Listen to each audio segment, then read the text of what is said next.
Brasil que faz, com Elvis César. Oferecimento Airfry é Mondial. A escolha inteligente. Consórcio Embracon, porque sonhar não tem limites. Praça Unitar. Risatec, ferro e aço. Autopel Soluções. Cirúrgica Fernandes. Soluções que salvam vidas. Iogurtes Carolina. Nasceu em família para fazer parte da sua. RCA. Ferro e aço para construção civil. Olá, está no ar o Brasil que faz com Elvis César, com essa energia transformadora e um movimento de vitória. Aqui nós temos histórias de pessoas inspiradoras que saíram lá de baixo, pagaram o preço e venceram na vida. Hoje vamos falar com uma empreendedora pra lá de especial, que já ocupou vários espaços de destaque nacional. Foi condecorada prefeita 2 vezes e hoje é presidente da Fundação Republicana Brasileira. Recebemos com muita alegria Renata Sene.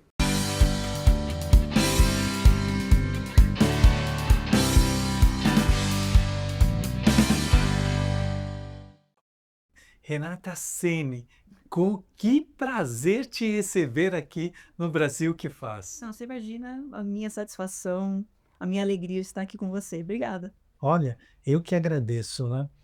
Tivemos a honra de passar um tempo juntos, prefeitos, tivemos a honra de participar de vários movimentos no estado de São Paulo, no Brasil, juntos. É um grande prazer. Uma mulher empreendedora, uma mulher que lutou desde a sua infância pelo espaço da mulher, pelo empreendedorismo feminino e hoje é presidente da Fundação Republicanos no Brasil. No Brasil. Pois é.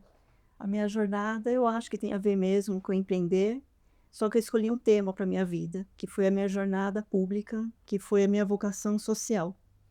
E isso eu descobri como criança para adolescente, que eu tinha essa afinidade e gostava de fazer isso. E essa minha jornada me levou para a vida pública e eu penso que a função pública é um privilégio. É um grande privilégio. E se você quer aprender sobre servir, se você quer aprender como virar a chave da sua vida com empreendedorismo feminino, uma posição estratégica da mulher e do homem também, assista essa entrevista. Olha, então, Renata, e você começou bem adolescente. Conta um pouco desse passo a passo, adolescente, já postulando, já colocando, já sendo uma grande formadora de opinião. Pois é, eu fui descobrindo isso no processo. E eu fui também cercada de redes de apoio. Por exemplo, o que você está fazendo aqui hoje é uma rede de apoio que valida tudo isso que a gente faz, que a gente constrói na vida, isso é muito bacana. A gente tem que falar sobre isso, né? Quem está validando esses processos, quem nos convida para falar sobre isso. E desde a adolescência, eu já era de grêmio estudantil. Era uma líder, mas participando de uma maneira de valor comunitário. Porque eu sou numa cidade de periferia, Francisco Morato, sou nascida em Francisco Morato. E eu sempre ouvia dizer que na minha cidade não tinha boas coisas. E a gente cresce com essa narrativa, o que é muito ruim. E eu falava sobre a capacidade de pessoas que nós somos, de trabalhadores, que chegou na cidade, que foi acolhido. E eu tinha uma identidade com a cidade por conta do meu avô. O meu avô cuidava da manutenção da linha Santos-Jundiaí e da manutenção ferroviário, do Túlio, do Butujuru, famoso. E falava de como ele era cuidadoso com a cidade, como ele queria bem aquela cidade. Então, eu cresci com essas narrativas, e com a minha família e tudo mais. Todos da minha família são funcionários públicos, minha mãe do Estado, meu irmão funcionário público, e meu pai também envolvido, né, como vereador. E eu, logo, meus primeiros passos, eu fui ser professora, porque eu queria entender por que uma criança numa situação de risco. E teve uma situação que me levou a isso. A Veja, antigamente, que era revista, aquela coisa física, Sim. tinha uma imagem de uma criança pegando um arroz no chão. E eu queria entender por que uma criança passa fome. E aí eu fui virei professora, trabalhei no projeto social, e no projeto social eu encontrei um profissional chamado Joaquim. E ele estava reunido com as famílias, e eu perguntei: "O que que o senhor está fazendo com as minhas crianças e com os pais das minhas crianças?" Aí ele falou: "Eu sou assistente social e eu cuido dessa parte de proteção às famílias." Adivinha? No ano seguinte, eu terminei já o magistério, no ano seguinte eu já estava na faculdade de serviço social.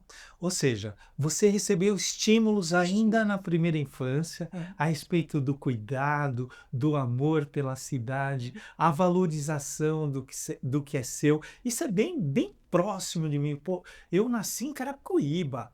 Sabe, eu tenho orgulho de falar que nasci em Carapicuíba. Eu, quando fui candidato a governador de São Paulo, eu tive quase 5% dos votos só de falar que nasci em Carapicuíba. Então foi assim, essa valorização, sair de bairros periféricos. Na verdade, tem pessoas, sabe, Renata, que acham que uma infância dificultosa, que acham que uma infância não tão abastada pode ser um empecilho. Na verdade, é um processo de imunização, de preparação para a pessoa, para ela ter uma força de vontade maior para vencer os obstáculos, para ela ter uma preparação maior, para ela ter um.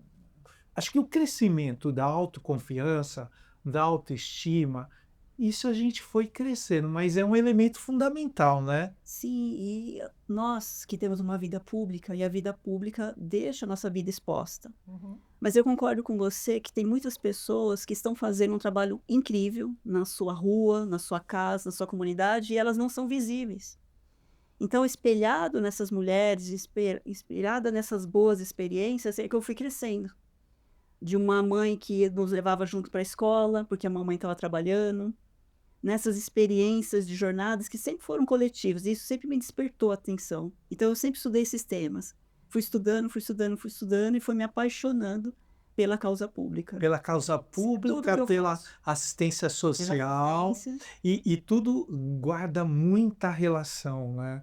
Uma cidade bastante vulnerável, uma cidade já é sinônimo de problemas, de bênçãos e de problemas, né? Aquela vida em comunidade, tudo aquilo que a gente enfrenta. Uma mulher para se posicionar como líder é um desafio de uma relação que vem mudando ao longo do mundo, da história, de décadas, a gente tem isso. No começo, você sofria muito preconceito por ser uma líder mulher que dava voz para outras mulheres, que construía políticas públicas voltadas para as famílias, para as mulheres? Sim, no momento em que eu me manifestei como candidata da cidade. Candidata a prefeita A da prefeita cidade. da cidade, porque até então tudo que eu fazia era muito legal para todo mundo. Uhum. O trabalho social, o trabalho, eu sou efetiva, eu sou uma funcionária pública. Então tudo que eu fazia, que bacana, que bacana. Quando eu me posicionei, aí sim, de fato, a gente não pode se esconder que de fato tem um desafio. Então eu costumo resumir essa minha jornada com algumas palavras. Quando eu saí candidata, a informação era: tem uma menina candidata. Uhum. Uma menina. Um preconceito. Só que eu conheço a cidade com uma palma da minha mão, porque são 23 anos como funcionária pública e 20 na assistência social. Eu comecei a trabalhar na prefeitura com 17 anos de idade. Eu só tive esse emprego na minha vida. Eu só tive a função pública. Então eu conheço a minha cidade, eu conheço a rua, eu conheço a dona da casa, eu conheço. Então eu fui falar sobre o que eu desejava para a cidade. Quando eu ganhei a primeira vez, eu não ganhei com a maioria dos votos, mas eu ganhei. Opa, a mulher ganhou. Aí, peraí, alguma coisa aconteceu, a mulher ganhou. Já passou de menina para A mulher. E foram essas palavras que as pessoas. Quando eu fui reeleita, e eu fui reeleita, você sabe a qualidade da nossa reeleição, de como a gente teve uma boa expressão de votos na cidade. Qualidade do trabalho, Do sabe? trabalho. É isso que eu admiro, eu sempre torci, sempre acompanhei, sempre vi isso. Qualidade do trabalho que foi realizado. E aí, quando eu fui reeleita, aí sim, a Renata Ceni ganhou. Então, esse processo, a gente observa o quanto é delicado e quanto é sensível para a mulher se posicionar, porque ela passa por esse processo de prova, de valida. Será que vai dar certo? É muito jovem, não é o perfil. Será que ela consegue? Porque a Renata é do social, ela nunca se expressou, ela nunca disse que faria isso. Então me colocaram num lugar que eu não estava lá. Isso mostra, e eu quero falar isso, sabe, porque isso me empolga. Isso serve de estímulo para você, mulher, que está nos assistindo, para você, homem, que está faltando um pouco de coragem de se posicionar, de falar o que pensa, de tomar atitude, de se tornar um formador de opinião, de se formar, de trabalhar uma liderança para servir, para fazer a diferença, para ocupar um espaço diferente em tudo isso. Mulher de sucesso, saiu da periferia, estudou, batalhou, estimulada desde criança a servir. Hoje, agora virando a chave, depois de um sucesso como prefeita, prefeita eleita, reeleita, agora presidente da Fundação Republicanos, uma instituição de formação. Formação. Conta para nós. Eu estou apaixonada, né? Interessante porque a vida me conduz e eu consigo estar em locais que eu me apaixono. Porque faz sentido para mim. E tudo que faz sentido para mim facilita o meu caminho. A prefeitura, eu fui apaixonada pelo processo. Eu amei. Amei. Servir na essência. E a fundação, ela é tão bacana, ela tem 18 anos e ela é extremamente bem organizada e ela tem a competência e a obrigação de fazer a formação política, educacional e social. Imagina eu nesse espaço, você que me conhece. É tudo que você construiu na vida. Para o Brasil. Então você pode fazer pensamentos críticos, você pode conduzir processos, você pode criar narrativas de acordo com a finalidade, sim, do partido, de acordo com o que a gente pensa sobre o Brasil, mas construir coletivamente. Então o meu espaço de Francisco Morato, São Paulo, e agora eu posso pensar coletivamente com o Brasil inteiro essa ação. Eu penso assim, mais do que isso, é uma liderança de um movimento pela educação na formação de uma geração que aspira à política, que entende que a política é uma ferramenta para contribuir na vida das pessoas, sem faixa etária, desde o jovem até o idoso, e plurirregional. De todas as regiões desse país. Uma oportunidade única de propagar nessa fundação uma estimulação da pessoa servir, da pessoa liderar, da pessoa impactar positivamente. É fazer o que você está fazendo comigo aqui hoje, é dar a devida visibilidade para quem quer falar. É isso aí. Isso é sensacional.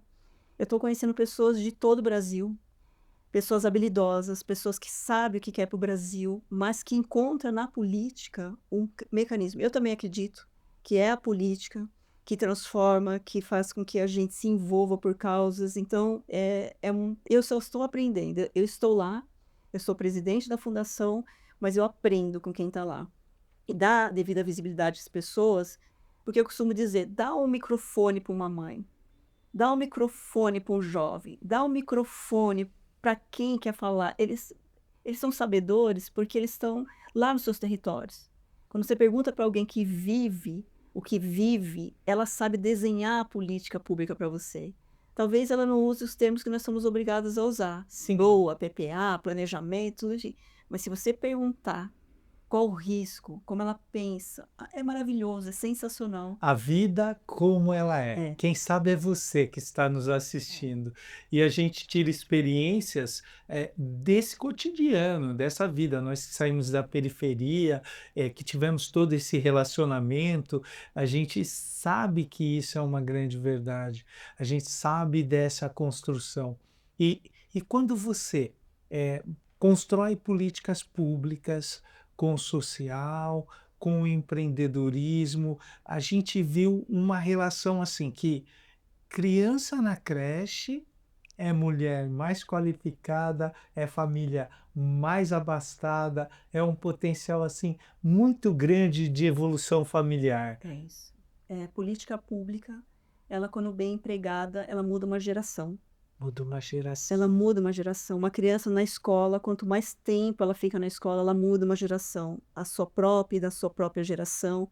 Então a gente tem experiências fantásticas de estudos que diz que a política pública ela pode ser uma trajetória de desenvolvimento, de igualdade, de corresponsabilidade, mas a gente só faz isso eu aprendi, né, na minha vida pública, que a gente só faz isso ouvindo as pessoas.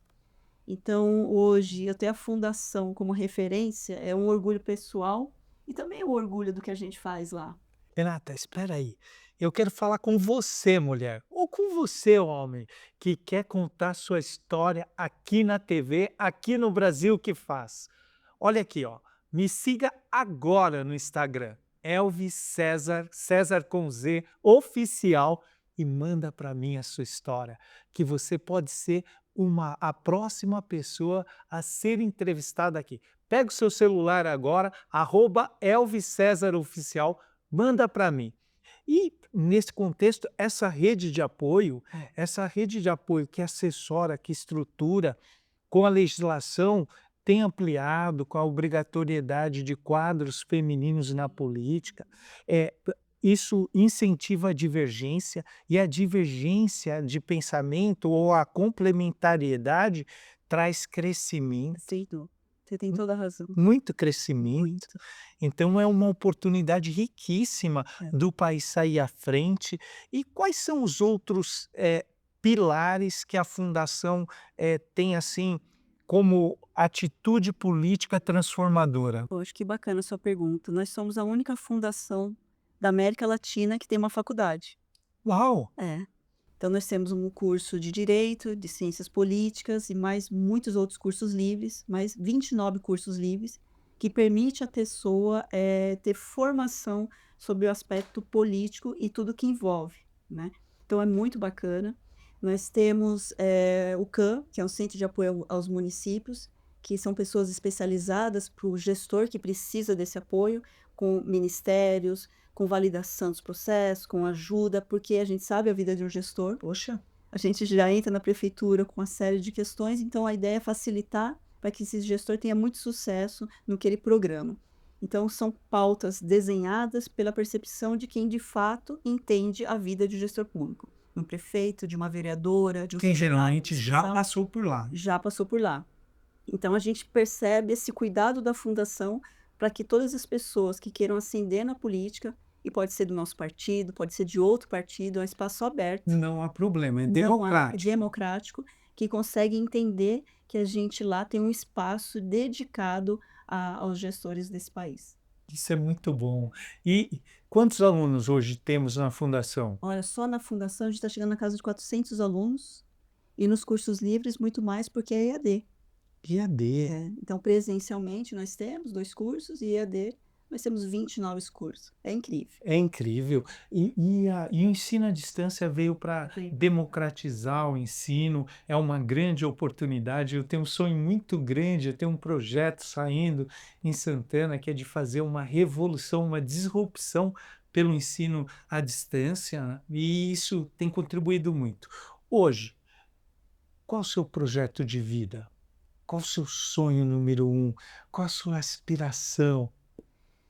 Eu gosto muito de pensar num sucesso coletivo, então como eu estou apaixonada pela fundação agora, eu desejo que a fundação que já é, mas ela seja reconhecida pelo público como uma fundação que tem referências boas. Então quando eu pensar em alguma política pública, eu posso usar a fundação como referência. Então esse é o meu maior desejo hoje.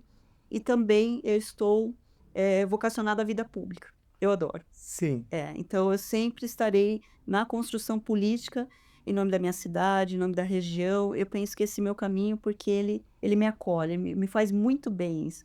Então, se é a minha paixão, eu me entrego para os processos, então eu estou muito feliz que eu... Você está aí com uma grande disponibilidade ainda Eu tô. para o futuro. É. Isso é muito importante. Quadros extremamente capacitadas como você, Obrigada. a gente precisa ter esse estímulo, esse apoio para que a gente possa continuar formando outros quadros, possa continuar tendo vocês como uma inspiração na política feminina. E isso é muito especial.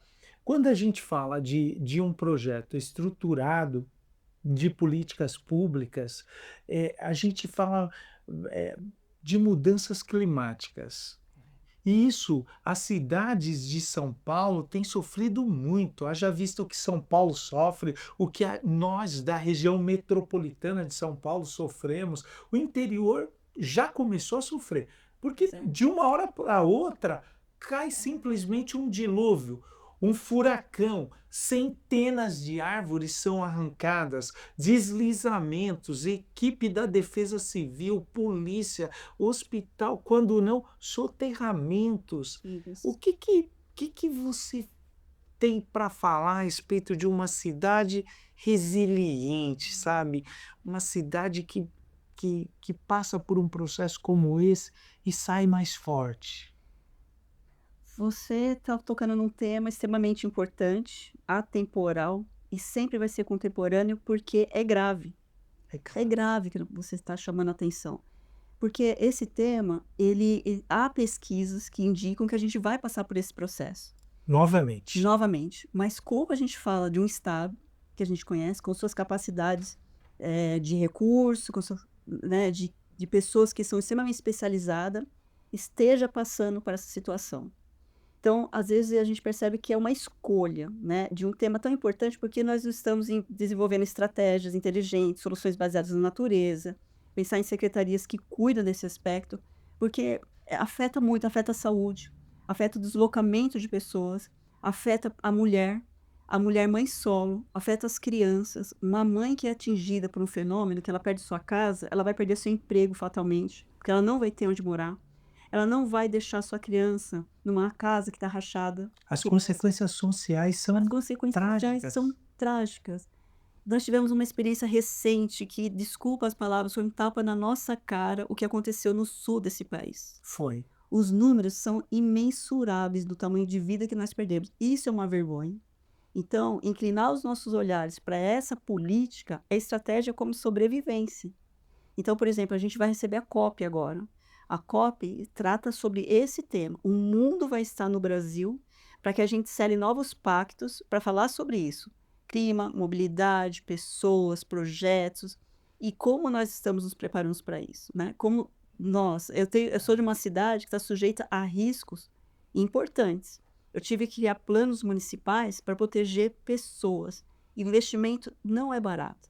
Política pública requer nossa atenção em todos os pontos. Mas e as competências de todos os entes federados?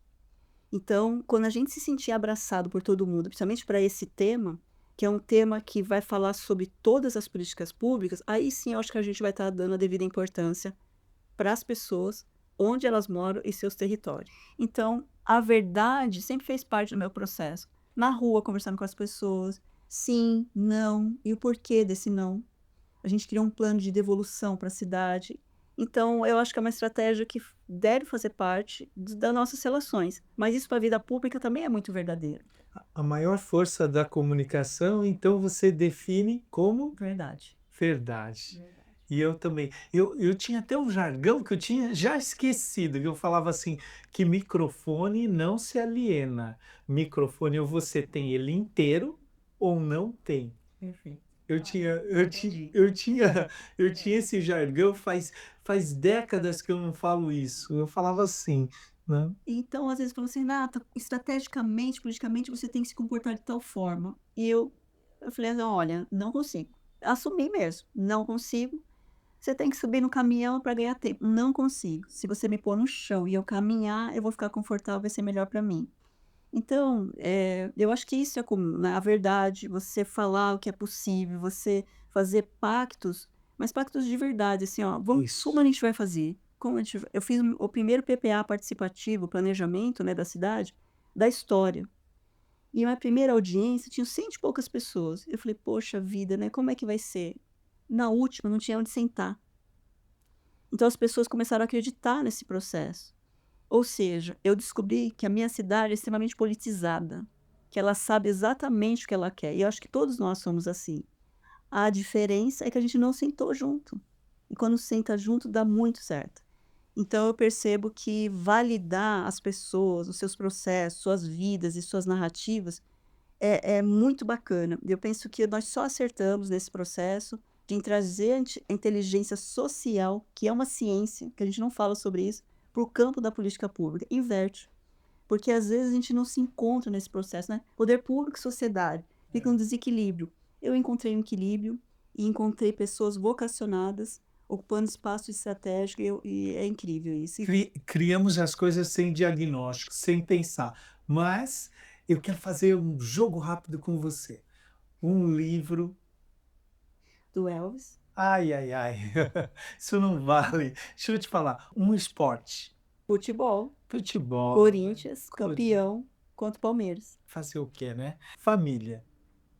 Minha vida e a minha rede de apoio que permitiu eu realizar um sonho pessoal e profissional. Deus. Ele é. Ele é. Renata Seri, quem é o Brasil que faz para você? Uma pessoa que conseguiu experimentar seus sonhos dentro da sua vocação pública. Eu experimentei esse sonho. Eu sou muito feliz por isso. Obrigado, muito obrigado. Eu quero te dar meu livro, que fala um pouquinho de tudo isso que você falou, de construção de uma carreira, de desenvolvimento pessoal, de um método de gestão.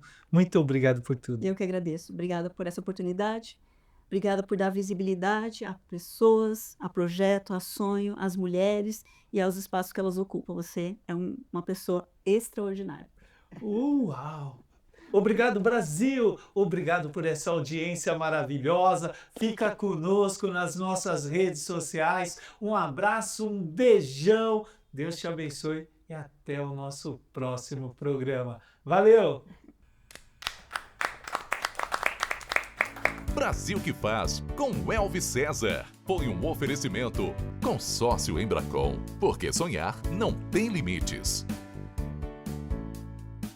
Praça Unitar. Risatec, ferro e aço. Autopel Soluções. Cirúrgica Fernandes. Soluções que salvam vidas. Iogurtes Carolina. Nasceu em família para fazer parte da sua. RCA, ferro e aço para construção civil. A família de Airfryers Mondial continua sempre crescendo. E a mais nova integrante é a Airfryer Forno com 12 litros. Ela é ideal para preparar porções diferentes e maiores ao mesmo tempo. Sem falar do painel digital com 10 funções pré-programadas que prepara diversas receitas com apenas um clique. Existe um modelo de Airfryer Mondial perfeito para você. É só escolher. Airfryer é Mondial. Mondial, a escolha inteligente.